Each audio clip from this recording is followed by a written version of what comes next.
আমাদের এই গরু বিক্রি করে আমাদের সংসার চলে। আমি আজকে ওপেন আমাদের আর্থিক সমস্যা, সরকার যে পেটে লাথি মারলো আমাদের, এই লাঠি মারার কষ্ট, এই যে কি যন্ত্রণা দিয়েছে, এর থেকে আমি বিষ হাতে নিয়ে ঘুরছি, আমি বিষ খেয়ে আত্মহত্যা করবো। কেন আমাদের মার্কেটে যা ঋণ, ভুসির দোকানে দেনা, ওষুধের দোকানে দেনা, আমরা করতে মেটাবো? আমাদের মুখ্যমন্ত্রীর কাছে দাবি, আমাদের কুরবানিটা সুস্থভাবে যেভাবে চালু করতে হয় সেভাবে চালু করুক। আমাদের না তো ঘোড়া গড়ে দিতে হবে। আমাদের একাজনের বাড়ি 5 আর 6টা করে লোন নিয়ে সব গরু তোলা আছে। আমাদের একটু চিন্তা ভাবনা করুন, মুখ্যমন্ত্রীর কাছে আমার দাবি থাকলো, সবিচার করে দেন আপনারা। এইভাবে আমার সংসার চালাতে হয়, এইভাবে আমার সংসার চালাতে হয়। যদি গরু বাছুর না বেচতে পারি, খাবো কি? গলায় দড়িতে মরতে হবে, এছাড়া কোনো উপায় নেই। আমাদের তো জমি জায়গা নেই, এই দিদি করে ভাত ভিত্তি সব। আমরা দাঁড়িয়ে রয়েছি দক্ষিণ 24 পরগনার সাকসের হাট। আপনাদের সকলে জানা আছে সাকসের হাটে প্রতি বুধবার আর রবিবার এখানে প্রচুর পরিমাণে এখানে গরু বিক্রি হতো আগে, আর এখনো পর্যন্ত এখানে প্রচুর পরিমাণে গরু দেখা যাচ্ছে।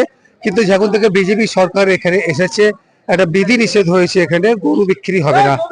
আর এখানে দেখা যাচ্ছে প্রচুর গরিব মানুষরা, তার মধ্যে হিন্দু সম্প্রদায়ের মানুষ বেশি রয়েছে। প্রতিটা মানুষ কেউ 4 লাখ, কেউ 10 লাখ, কেউ 20 লাখ, কেউ 50 লাখ লোন নিয়ে এখানে গরুর ব্যবসা করে। কিন্তু এবছরে তারা বলছে যে বিধি নিষেধ করা হয়েছে, গরু বিক্রি করা যাবে না সরকারের পক্ষ থেকে। এনারা বলছে আমাদের আর কোনো রাস্তা নেই, আমাদের ঘর চলবে না, সংসার চলবে না, কারোর মেয়ের বিয়ে, কারোর বাচ্চার স্কুলের খরচা, কারোর বাড়ির খরচা, সব এই থেকে এনাদের চলে। কিন্তু এখন যে বিধি নিষেধ হয়েছে, গরু বিক্রি হবে না, এনারা এত টাকা লোন নিয়ে এনারা যাবে কোথায়? এনাদের এই প্রশ্ন। এনারা একটাই কথা বলছে, আমরা বিষ খাবো আর না তো গলায় দড়ি দিয়ে আমরা নিজে আত্মহত্যা করবো অথবা সুসাইড করব। এনাদের মন্তব্য আমরা শুনে নিলাম এনাদের কাছে, এনারা কি বললো। দেখছেন নিউজ 24 কলকাতা। লোন নিয়েছি 10 লাখ টাকা, এই ব্যবসা করি, খাই, এই ব্যবসাতে আমার সংসার চলে। আর প্রতি বছর 12 মাসই ব্যবসা করি। গত বছর ভালো ব্যবসা হয়েছিল, গত বছর ভালোই বেচাকেনা করেছিলাম, তার থেকে ভালোভাবে চলেছিল। নতুন সরকার থেকে কি আপনি সুন্দর তাহলে জানাবেন? কি করে আমি তো কিছু সরকার কি করবে না করবে, সরকারের উপরে এখন ভরসা। সরকারই তো নিষেধাজ্ঞা আছে, নিষেধ তো ওই করে তো আমাদের তো মৃত্যুটা হয়ে যাচ্ছে। যেসব নিয়ম হচ্ছে এইসব নিয়ম কারণ গুলো হওয়া মানে খারাপ না? আমরা কি করে খাবো? বন্ধ করে দিতে হবে, ভিক করতে হবে। সরকারকে আপনি কিছু জানাবেন? আমরা কি করে আমাদের এইসব গরু না বিক্রি আমরা কি করবো? না খেয়ে তো মারা পড়তে হবে আমাদের বউ ছেলে মিলে। আমাদের যে দেনা নিচ্ছে সে দেনা কে দেবে? পুলিশ কোনো কিছু না না না বলা হয় না। যে সরকার পাল্টেছে ভালো হয়েছে, আমাদের এই কাজ কারবার গুলো সব বন্ধ করে দেবে, গরু খাওয়া বন্ধ, তাহলে আমরা কি করে খাবো? আমরা তো তাহলে ভিক করতে হবে, না তো আমাদের চিন্তাই করতে হবে। আমরা কি করে খাবো? আর ছোটবেলা থেকে ব্যবসা বাণিজ্য করি, এটা নিয়ম তো না।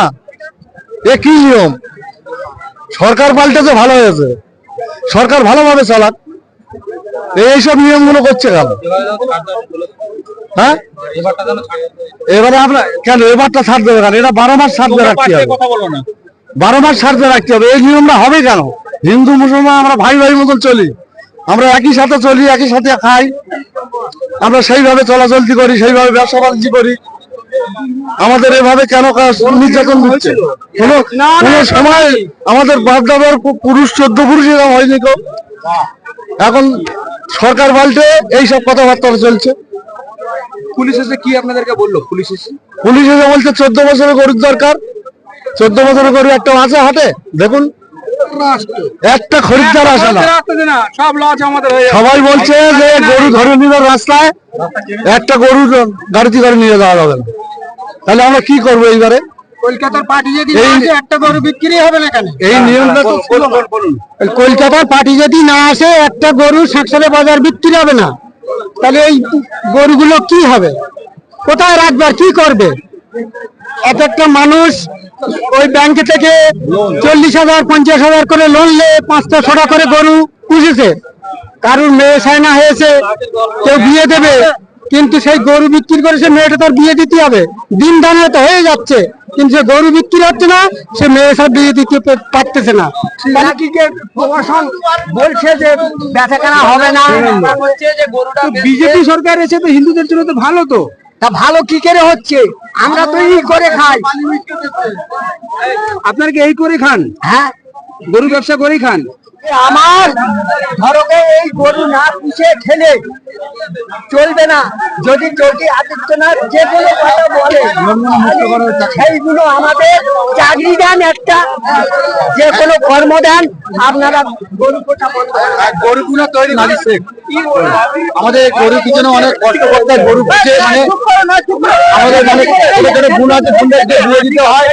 তারপরে আমরা আশা থাকি কুরবানি আসলে যে আমরা বিক্রি করে আমাদের গুণটা দিয়ে দেবো বা কিছু দেবো, কিন্তু এই গরুগুলো আমাদের ফোন অধিকারী বিক্রি করতে বারণ করলো।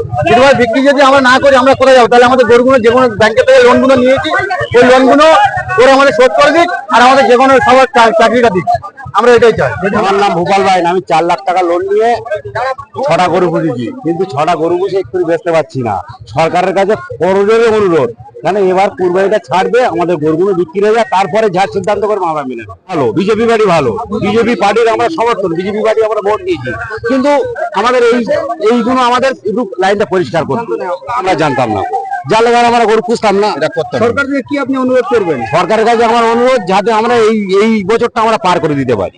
আমার বছরের শেষে এটা 2-2.5 লাখ টাকা এইটা ভেঙে ছিঁড়ে আমরা সারা বছর চলে আমার চলে। প্রচুর টাকা লোন নিয়ে গেছে। যত বাসদার আছে আমরা বাসদার, আমরা গরু বাইরে বাঁকুড়ার লাইন থেকে আমরা সব গরু কিনতে যাই, আমাদের রাস্তায় গেলে এখন রাস্তার লোক খেয়ে নিচ্ছে, মারছে আমাদের, হিন্দুরা আমাদের মারছে রাস্তায়, বজরংবলীর দল আমাদের মারছে, মেরে গাড়িতে গরু লাভিয়ে নিচ্ছে আমাদের। আমরা ব্যবসা টোটালি করতে পারছি না, আমরা খুব গরিব মানুষ। আমরা 5-6টা করে গরু আগে সবাই মিলে একটা গাড়ি দিয়ে, একটা গাড়িতে সবাই মিলে যাই আমরা 8-10 জন, কেউ 4টে কিনলে, কেউ 3টে কিনলে, কেউ 2টে কিনলে, এইভাবে আমরা ব্যবসা করি। আমরা ওখান হাটে থেকে রসিদ চালান দিয়ে আমরা গরুটা আনার পরে আমাদের এখন বাবুরা লাইনে যেতে দিচ্ছে না, ওখান থেকে রাস্তায় মাল পাবলিক লাভিয়ে নিচ্ছে হিন্দুরা। নাম হলো বাবু সোনা, আমি একজন গরু পালক। আমি আগাগোড়া দীর্ঘ আজ 20 বছর ধরে এই গরুর কারবারের সঙ্গে যুক্ত দাদা। আমি দুধের কারবার করি এবং ঠাট গরু কারবার আছে।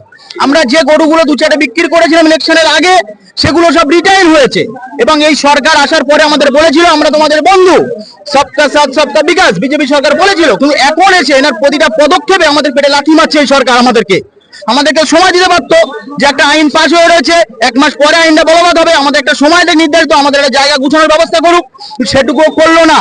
আজ যে গোমাতা করে চেল্লাচ্ছেন, আমি আজকে বলবো আমার সনাতনী যত ভাই বোন আছে, আমার কথা খারাপ ভাববেন না কেউ, আমি তাদেরকে বলবো আপনারা যে গরুকে গোমাতা বলছেন, যে মা 10 মাস 10 দিন গর্ভে রেখে মানুষ করেছেন, সেই মায়ের সেবাটাকে ভালো করে করুন না।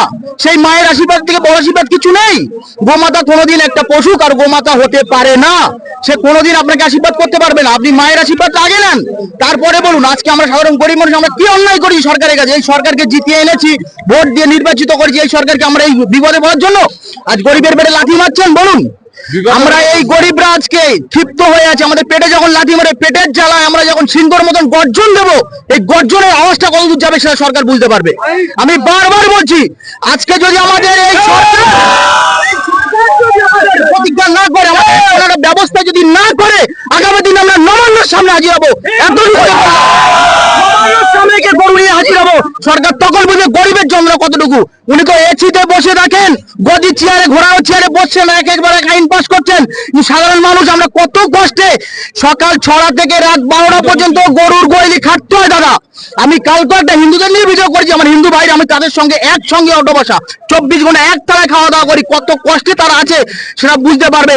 আমরা ভোর দিন সকালে 6টা থেকে স্টার্ট হয়, রাত 12টা পর্যন্ত এই গরু বলি, এই গোবর তোলা কি খাটনি। একটা গরু দুধ দুধে গেলে তার লাঠি খায়রা খেতে হয়, খুঁড়িয়ে হাঁটি ট্যাবলেট খেয়ে আমরা তবু এই গরুর যত্ন করি দাদা। প্রত্যেকদিন এদেরকে নিজেদের বাচ্চাদের মতন করে লালন পালন করে মানুষ করতে হয়। তাহলে এই কষ্টে আমরা মার্কেটে যে ঋণ হয়ে আছে, আমাদের কি ওপর মহল ছাড়বে? যারা বড় বড় দোকানদার আমাদের কেউ ছাড়বে না। আমরা গরিব, আমাদের গলায় পা ধরবে, গলায় গামছা দেবে। এই অপমান সহ্য করার থেকে আমরা গলায় দড়ি দেবো না, বিষ খাও, বিষ হাতে নিয়ে ঘুরছে। বলছি তো বিষকে আত্মহত্যা করবো যদি আমাদের কোনো প্রতিজ্ঞা না করে। আমরা কোথায় যাবো? আমরা তো গরিব, আমাদের তো কোনো অর্থ সম্মান নেই, জমি জায়গা নেই যে বেঁচে আমরা উঠবো। আমরা কোথার থেকে বাঁচবো? আপনার আমাদের